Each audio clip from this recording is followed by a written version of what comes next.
Bienvenue à cette actualité rétrospective qui a marqué la semaine écoulée, dont voici les principaux titres. Le chef de l'État, Évariste Ndayishimiye, appelle le personnel œuvrant à l'aéroport international Melchior Ndadaye de se ressaisir pour bien travailler en fait d'éviter les grognes des voyageurs. Vous aurez les détails au cours de ce journal. Certains produits industriels jadis importés à l'étranger à l'aide des devises sont actuellement fabriqués au Burundi et se vendre en francs burundais. Ce sont les propos de Dominique Kwigizé, chargé du marketing au niveau de l'entreprise FSAFI, 6 en commune Mosigati de la province de Bubanza. Après une courte pause, les détails.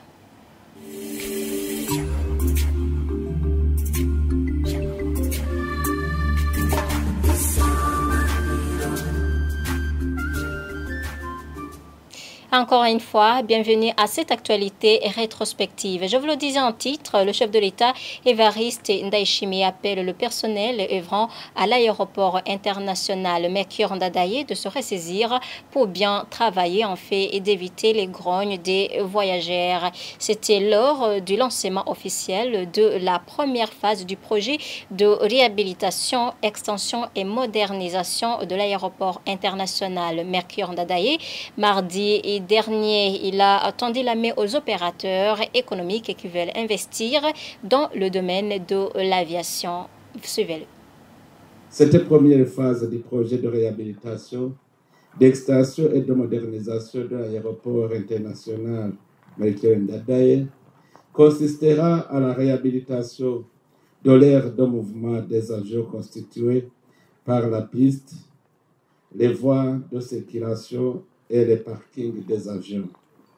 Elle comprendra également la construction d'une nouvelle tour de contrôle dotée d'équipements et de technologies modernes. En plus de cela, le gouvernement de la République du Burundi reste engagé à la recherche des fonds pour la deuxième phase du projet de modernisation et d'extension de l'aéroport international Melchior Ndadaye, dont les composantes sont entre autres la construction et équipement d'un nouveau terminal passager moderne, la construction d'une voie de sortie rapide de piste ainsi que d'une voie de circulation parallèle à la piste et l'extension des parkings pour les avions et les véhicules. Je signalerai également qu'en plus de l'aéroport international Melchior Ndadaye, le gouvernement du Burundi a déjà initié des études de faisabilité économique de la création d'un nouvel aéroport international en commune Bugendana, province Gitega, capitale politique du Burundi.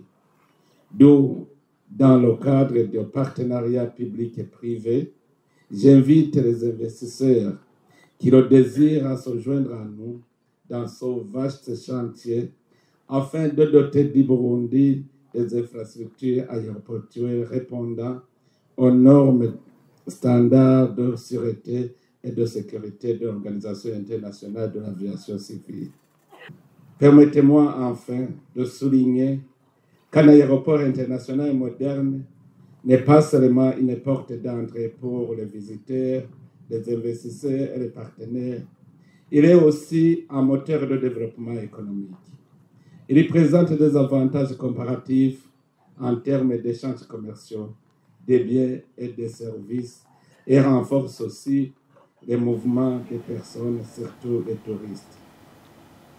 Le Kirundi devrait être parlé et écrit dans les livres et sur le Google Translate, en fait qu'il soit utilisé par les Burundais qui sont au pays et ceux qui sont à l'étranger. Ferdinand Mberamehigo, professeur de l'Université du Burundi, l'a dit mercredi dernier lors d'un atelier d'échange sur les modalités d'introduire le Kirundi sur le Google Translate comme d'autres langues.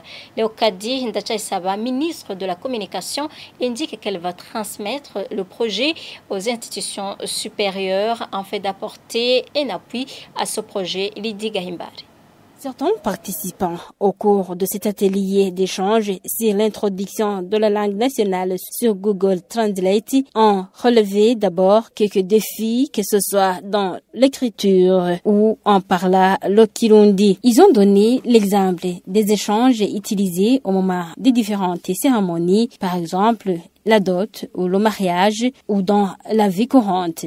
Pour garder la vitalité appréciable du Kirundi et pour que cette langue soit bien parlée et écrite, elle doit être là où sont les gens. Selon Ferdinand Belamigo, professeur à l'Université du Burundi, ces derniers sont sur WhatsApp, Facebook, sur Google Translate. Selon lui toujours, l'introduction du Kirundi sur la plateforme comme le Google Traduction va faciliter l'accessibilité de cette langue pour les Burundais qui sont au pays et même ceux qui sont à l'étranger. Aujourd'hui, une langue, pour qu'une langue ait une vitalité appréciable, il ne faut pas seulement que ce soit une langue qui se parle, une langue qu'on peut lire dans des ouvrages, il faut aussi que ce soit une langue qui est là où sont les gens. Ça veut dire où? Ça veut dire sur l'Internet, ça veut dire sur WhatsApp, ça veut dire sur Facebook, ça veut dire sur Google Translate. Et c'est donc ça veut dire sous forme de dessin animé,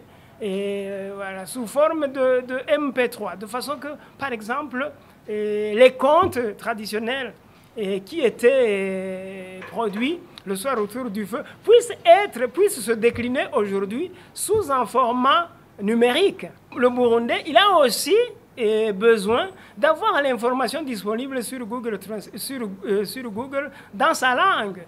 Et on a besoin de savoir comment se soigner contre la toux, par exemple, comment doser le ciment, comment doser la farine quand on veut fabriquer de la pâte. Tout cela, c'est pour que l'information puisse être accessible non seulement à des Burundais qui parlent des langues étrangères, mais aussi à des Burundais qui parlent le Kirundi.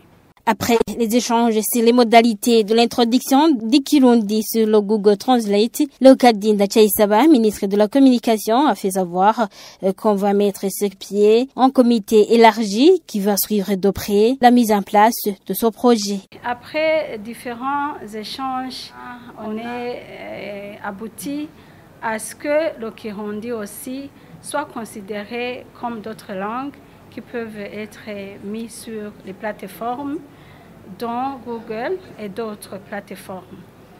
Donc, nous sommes mis d'accord qu'on va continuer le travail, qu'on va mettre sur pied un comité élargi pour continuer les échanges afin de produire un document qui va être transmis à la hiérarchie et défendu pour être adopté et pouvoir atteindre cet objectif. Selon Ferdinand Belamigo, professeur à l'Université du Burundi, l'introduction du Kirundi sur Google Translate exige environ des millions de phrases sur des sujets divers, des informations issues des techniciens. Certaines femmes militantes ne sont pas satisfaites de leur représentation au sein des organes dirigeants de les partis politiques et voudraient que le quota prévu dans la Constitution soit rehaussé de 30 à 50%. Cette plaidoirie a été faite mardi dernier au cours d'une conférence débat organisée par l'Association des parlementaires du Burundi avec les partis politiques et la société civile ainsi que la CENI à propos de l'inclusion des jeunes et femmes sur les listes électorales. Un don en équipement de la chaîne de froid pour la vaccination a été remis vendredi dernier au programme élargi de vaccination PEV en sigle. Il s'agit de 212 équipements électriques et solaires d'une valeur de près des milliards de francs burundais octroyés par Africa CDC, un centre africain pour le contrôle de la prévention des maladies. Le représentant du directeur régional de ce centre, Dr Anatole Nyeshimana, indique que cela va permettre de maintenir l'efficacité de tous les vaccins en garantissant leur stockage et leur transport sûr. Suivez-le. L'initiative Sauver des vies garantie des moyens de subsistance a donc été mise en place en réponse à cette inéquité pour soutenir tous les États membres de l'Union africaine à non seulement avoir accès aux vaccins contre la COVID-19, mais également à contribuer au renforcement de leur système de santé. Dans le cadre de cette initiative, le Centre africain pour le contrôle et la prévention des maladies a acquis 212 équipements de la chaîne de froid, incluant 28 réfrigérateurs électriques et solaires, 20 glacières, 162 porte-vaccins. Ce lot de matériel que l'on vient de procéder à la remise officielle au ministère de la Santé et de la lutte contre le sida au Burundi a une valeur totale de 346 648 000 dollars américains. Dans notre région de l'Afrique centrale, la République du Burundi est le 4e pays après le Cameroun, la Guinée équatoriale et le Congo-Brazzaville à bénéficier de cet investissement vital dont l'objectif est de garantir un accès équitable à des vaccins sûrs et efficaces sur tout le continent en général et dans notre région en particulier. Les équipements adéquats de la chaîne de froid sont essentiels pour maintenir l'efficacité des vaccins et permettre à chaque individu et à chaque communauté de bénéficier de ces vaccins qui sauvent des vies. Ces équipements viennent donc répondre à certaines de ces vulnérabilités et permettront au ministère de la Santé d'élargir la couverture vaccinale en garantissant le stockage et le transport sûr de tous les vaccins, même dans les zones les plus reculées. Certains produits industriels jadis importés de l'étranger à l'aide des devises sont actuellement fabriqués au Burundi et se vendent en francs burundais. Ce sont les propos de Domine Kwigizé, chargé du marketing au niveau de l'entreprise FSAFI, 6 en commune Musigati de la province de Bubanza, fabricant de chaussures communément appelées Yeboyebo, lors d'une foire commerciale en cours à Rumongue depuis lundi dernier. Jean-Pierre Misako.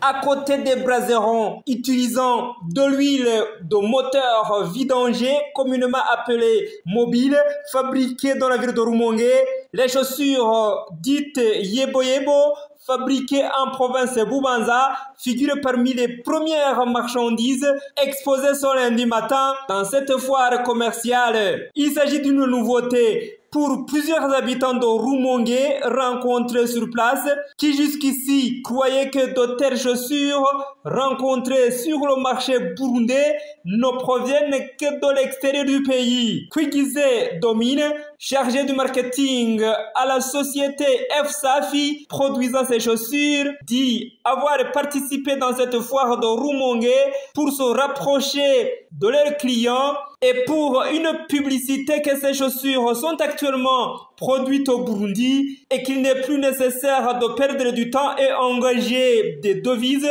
dans leur importation. De son côté, Boniface Sirampaye, président du comité d'organisation de cette foire, dit que c'est une occasion en or pour les producteurs et les consommateurs de se connaître vis-à-vis et aux entrepreneurs d'échanger leurs expériences.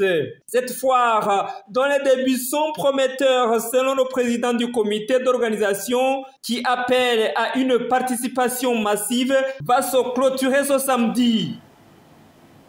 Eh bien, chers téléspectateurs, c'est la fin de cette actualité rétrospective. Merci à tous de l'avoir suivi et bonne suite des programmes de la télévision Isanganiro.